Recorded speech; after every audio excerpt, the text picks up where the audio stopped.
Sadasar dino rada kemenyek Mbak suwi ora daerah iki ayo Sanggar Hascarya loro ora gathuk kanggo sanggar dasarina ayo dasarina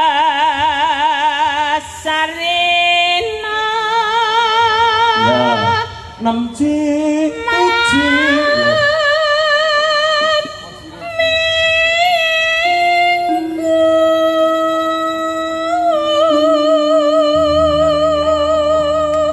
ya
monggo Mas siluman kerbau nggih. Kok sing goleki wong sing siluman udah nek aku karo wani nek karo kowe tak ade CS. Saya sasi sirai saya gedhe, saya gedhe. Dasatino malam. Sing tenanan to moh aku balene. Dang ngono sing gagal kok. Dasatino malam. Minggu ya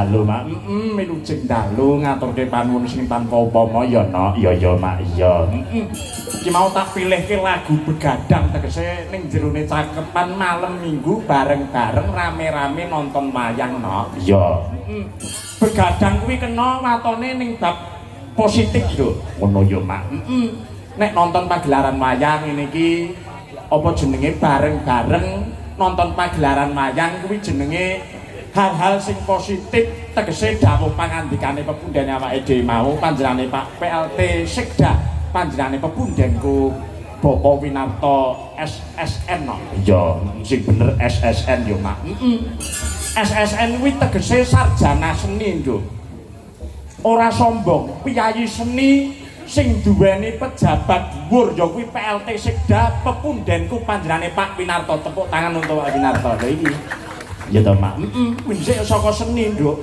lulusan isi pedalangan saiki lho dadi PLT Sekda ya dadi bapak pejabat sing kaya panjenengane Pak Winarto kuwi sing patut diacungi jempol klebu jajaran-jajaran lurah sing kalungguhan iki nindakake wajib ya kuwi nggambuhake rasa no ya grimingane gender yo mak nggambuhake rasa TKT gumolong sediane kalungguhan iki urunan nduk urunan gelar wayang sing kaya ngene iki hebate alhamdulillah tepuk tangan untuk Bapak Ibu Lurah sekecamatan Barat oh iya jadi tadi kaya ngene iki nduk matur nuwun ugi dumateng panjenengane Bapak Camat ana ing Barat kene no sing wis ngajani jembar halaman Kecamatan Barat minangka ajang gelare pagelaran seni pedalangan ana ing bengi iki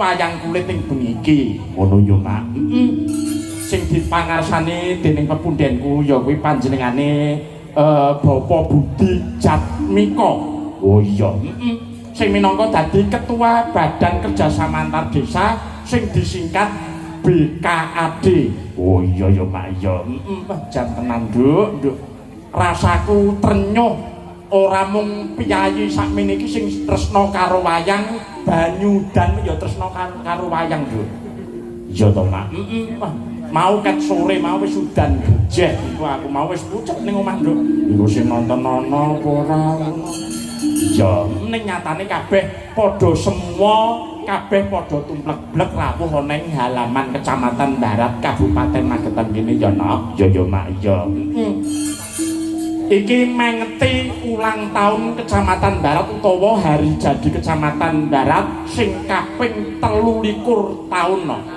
kaping 23 loro karo kuwi telu kuwi nek didadekake siji ya kuwi 5 kuwi pedomane Pancasila dasar-dasare negara ya kuwi Pancasila oh ngono ya mak mula komplit lho ing nomor 1 ya kuwi ketuhanan yang Maha Esa kuwi nyenyuwun ning ngarsane Gusti Kang Akarya Jagat gelar kabudayan sajroning sasi poso iki ora apa-apa no oh iya iki kan sik urunane lurah-lurah to no iya sampe nek lurah-lurah ki wayangan apa kuwi jenenge ora wayangan dhewe kuwi dosane ora lumrah wong no oh iya dadi iki kan urunane lurah-lurah ya iki kan tambahan jabatan 2 tahun ya to iya ini kudune syukuran lurah-lurah iki siji mboko siji dadi Manjung yo wayangan dhewe lho Purwodadi yo wayangan dhewe ning ra entuk sambatan Purwodadi yo no ya ora kena sambatan di Manjung yo wayangan dhewe Junggrang yo wayangan dhewe aku krungu arep ganti dalang tidak semudah itu anak muda oh tidak semudah itu kula kang saka kuwi nyenyuwun ing ngarsane Gusti no bakune awake dhewe nyenyuwun supaya Bapak Ibu Lurah ana ing Kecamatan Barat kene iki tetek manunggal gumolong anggone ngasta pusaraning adil ya kuwi ngesuwi para warga masyarakat ana ing desa amin Allahumma amin muga-muga kabeh padha pinayungan rahmating Gusti Kang Akarya Jagat ya ya mak iya hasbunallah wa ni'mal wakil Wa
dina mulan kang nyurup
Bapak Taslim sedulurku aja nganti kliru mung Gusti Allah sesembahanmu rentan lan telu mung limang wektu kanggo mrasno mungkar lan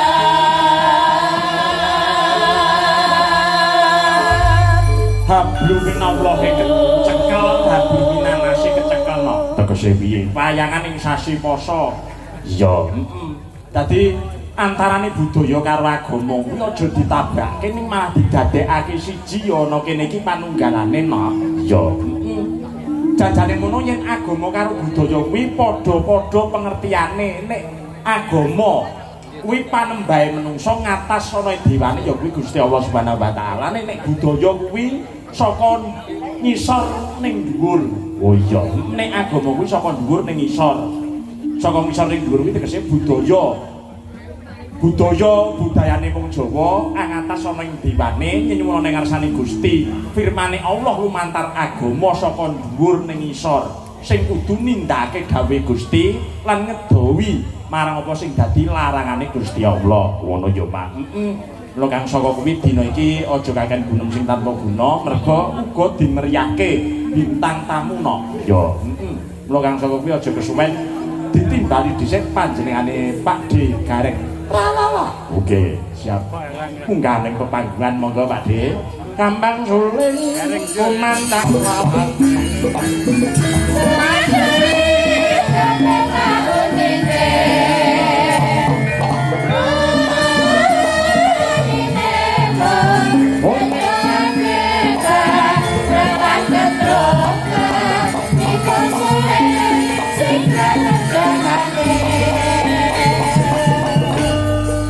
Selamat malam. Cek, sugeng dalu Mas. Nggih, sugeng dalu Mas Gareng. Selamat malam. Assalamualaikum warahmatullahi wabarakatuh. Waalaikumsalam warahmatullahi wabarakatuh. Anyep. Pertengahan poso nek rezeki teko. Alhamdulillah. Alhamdulillah kena nggo tuku astor. Kok so astor lho? Kunggu cepak-cepak nek godhog. Oh, nek godhog ya. Berarti nek jenengan ora ditanggap ning kene, ora iso nyangoni anak putu. Wis matur nuwun pokoke niki niki tegese kaya dene kanugrahan. Kanugrahan kados anu nggih ketiban Kecamatan sampur. Barat niki luar biasa. Pripun? Ngerti nek enek kere kesakat tenan iki. Nggih mboten kere jenengane piyayi hebat ning TikTok wis. 15 dina ora nyambut gawe Mas Putut. Nggih, Dalu niki alhamdulillah. matur nuwun sanget Pak Camat Barat, Nggih. Bapak-bapak kepala desa Betul. sekecamatan Barat, Barat, betul. ugi sedaya warga masyarakat. Nggih. Alhamdulillah muga-muga berkah barokah sedayanipun. Amin amin ya rabbal. Amin amin amin ya rabbal alamin. Nggih. Udan tanpa leren. Estu. Duweres tur nganggo banget. Tenan niku Pak. Muga-muga derese udan iki padha karo derese rezekine warga masyarakat ana ing Kecamatan Barat mriki. Allahumma amin amin amin ya rabbal alamin. Sehat Mas? Alhamdulillah pangestunipun. Nggih. Alhamdulillah. Nggih. Mayang terus. Alhamdulillah nggih nembe pisan.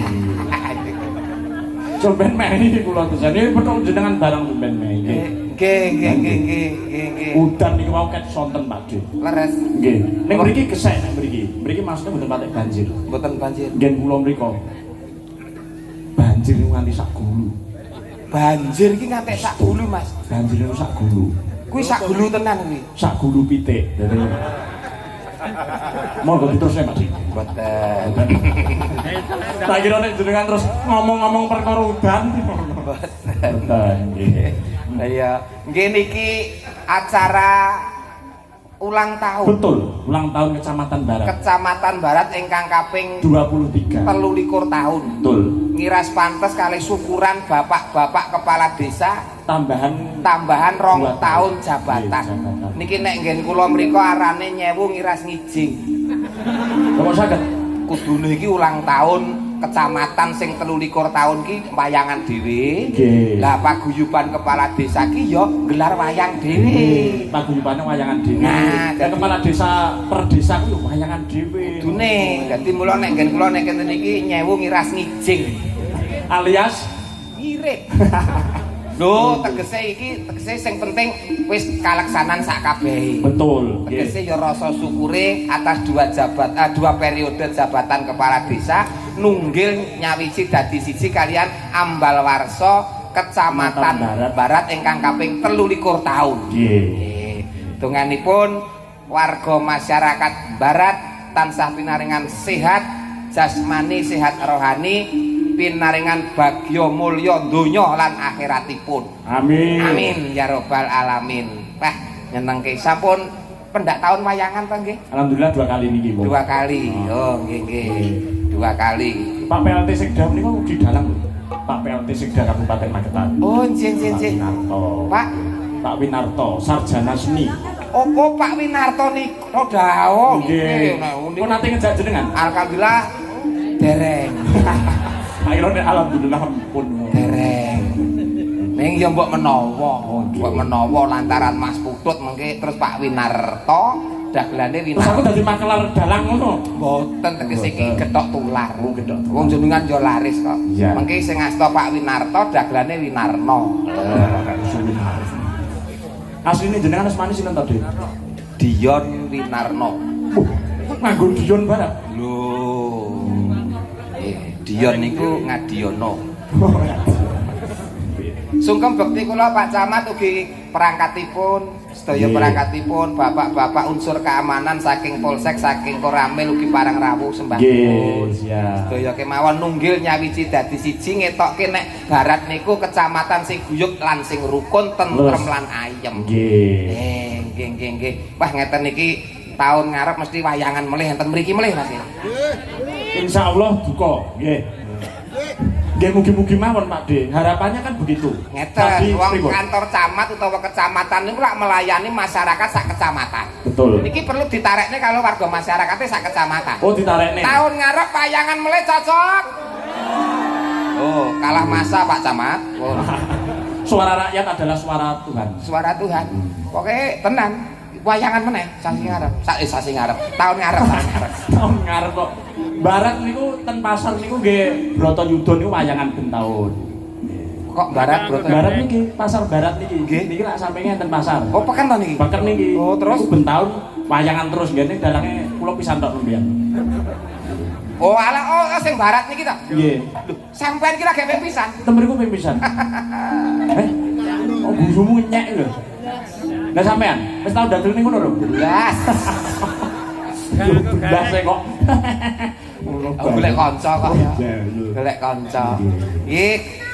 Ugi ngaturaken apa?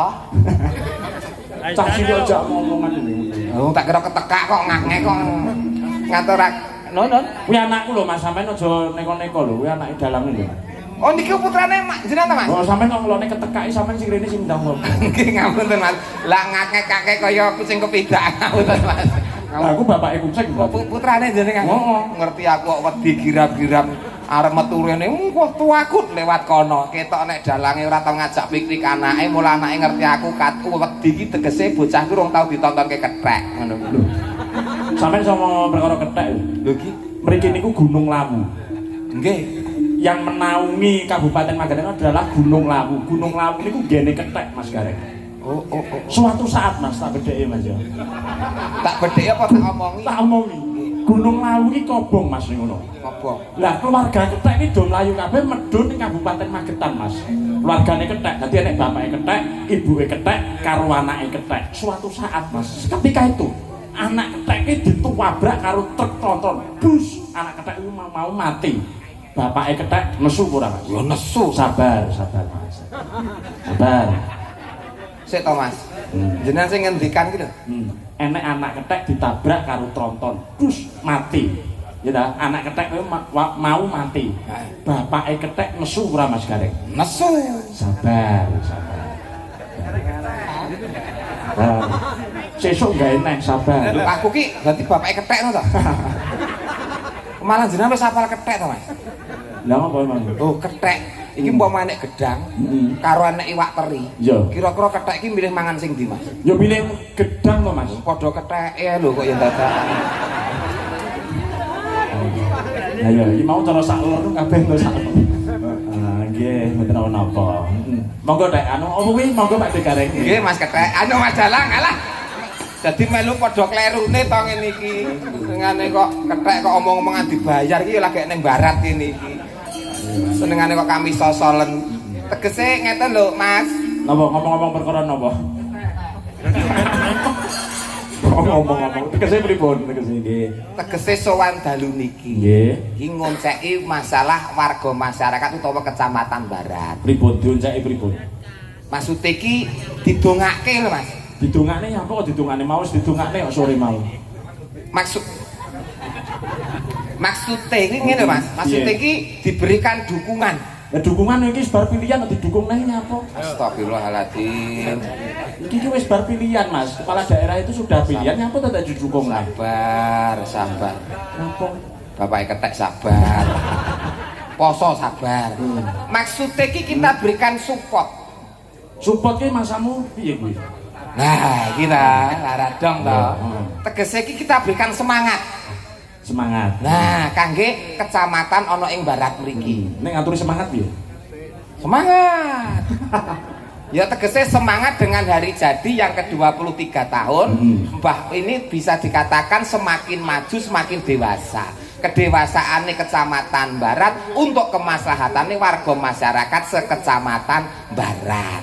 Nah, dalam menjalankan tugasnya lebih semangat lagi. Betul. Semangat tegese semakin mantap untuk Kecamatan Barat. Tepuk tangan untuk Kecamatan Barat. Tepuk tangan. Nggih. Ngono lho, sing tak karepne ngono kuwi. Kok berupa enggak dijegali ae. Nek awon nek ora padu ngopo to jalo iki. Poso lho, sabar, Bapak ketek sabar. Biasanya tulung aku diukai campur sari lho. Nggih, sekar kenangan. Nggih. Pak. Dan bayi enten mriki. Nggih, niku biayen niku pokoke kula ewer-ewer terus pokoke mengestoni kula. Lah katok amah apa piye kok dewer-dewer. Maksudnya niku kula suwuni pangestu terus. Oh, waduh Mas Yogi Bagong pun dangu anggenipun dados yoga beduk. Sampeyan ki piye to? Kuwi punden kula ngawur. Punden. Kok ora diobong-obongi nek punden. Oh, punden tegese iki pini sepuh senior. Sungkem kula bekti hormat saya untuk Mas Yogi Bagong. Pak De Gareng menika wau ngaten Pak De. Pripun? Kula wau sakderengipun minggah panggung niku wau kula pun diamrapri kalian adik kula Birgita niki. Nggih, Birgita niki. Niki wau pokoke intinipun wonten fans yang dari Belanda. Londo. Ya, Londo. Nggih, fansipun Mbak Birgita kalian Mbak Elisa Organisa Lasso minta untuk panjenengane menika gambyong. Mbak Birgita kali Mbak Elisa. Kalian Mbak Hanaluka. Oh, Mbak Hanaluka. Lah Mbak Elisa? Mbak Elisa kersane Tenggarunge. Oh, lah piyayine Londo pundi? Piyayinipun Londo menika taksih mresani live streaming. Nggih manggenipun teng Londo mriku. Dadi Londo iso streaming kan? Bisa. Malah benjing menika badhe ngersakaken rawuhipun pagelaran wayang kulit wonten ing Belanda mriku ning tanpa dagelan ngaten nggih. Gareng. Mboten agem gareng ta mriku nggih. Kula wengi wayangane, Mas. Napa? Kula awan kok mangke kok. Lho, awan to? Awan enten uyon-uyone mangke kula. Uyon-uyon mosok didageli. Enten carane MC ya awan kok. Oh nggih. Kok panggah ngeyel to sampean iki? Ning kono ki angger awan ki uyon-uyone ning kono mesti udan. Sampeyan ora ngerti ning kono ki mesti hujan salju. Sampeyan urung dagel, kuwi sampeyan wis keteren ngene wis dadi es. Oh. Kuwi udane awan. Awan. Berarti esuk Mas aku. Esuk. Esuk yo malah saya nemen meleh, Mas, temriko. Jadi cuaca di sana itu apa menika kebalikan saking mriki. Mriki biasanya udan niku kan bengi ngaten iki wau. Mriko malah esuk. Jadi kalau pagi itu di Belanda itu malah saya nemen udan apa jenenge terus salju, angin niku komplit temriko. Iklime ngoten nggih. Nggih. Dadi critane kuwi ya ora sida esuk ora sida awan wengi wayangan ya ora sida, Mas. Kok iso lho? Ben sisan padha sing ora mangane. Nggih, nika kala wau wonten dawuh sugeng dalu Pak Dalang Putut dipun tepangaken kula Bapak Oka Wibowo saking tlatah Amsterdam, Belanda. Londo. Kula badhe nderek nguri-nguri budaya Jawi menika wonten pamundutan beksan gambyong Parianom. Nyuwun piyambakipun Mbak Birgita request menika kula aturaken kagem Bapak Sudarsono. Mboten gemantep nggih Pak. Bapak Sudarsono kalih barisan Jokowi Loversnya sugeng amirsani wonten taliasipun. Lho kok dereng kula tampi menika Pak. Mboten ding. Lestarilah budayaku matur nuwun. Kira-kira nek urung nampa digenahke. Mboten ding mboten. Nika ugi wonten mamundhut Pak De Gareng. Assalamualaikum kagem Mas Gareng pangapunten. Nyuwun gah aku nek ngono. Ngapun? Assalamualaikum warahmatullahi wabarakatuh. Ora nek kok salam-salam mengke babar ora nek. Woconen wis woconen. Lan joget. Assalamualaikum WRWB. Cobi. Pak Dalang, kula nyuwun gending gugur gunung kalian cengkir wungu. Ning nyuwun tulung, Pak De Gareng niku rupane elek, mengke ampun beksa nggih. Oh nggih. Nggih. Niki lho sing matur niki.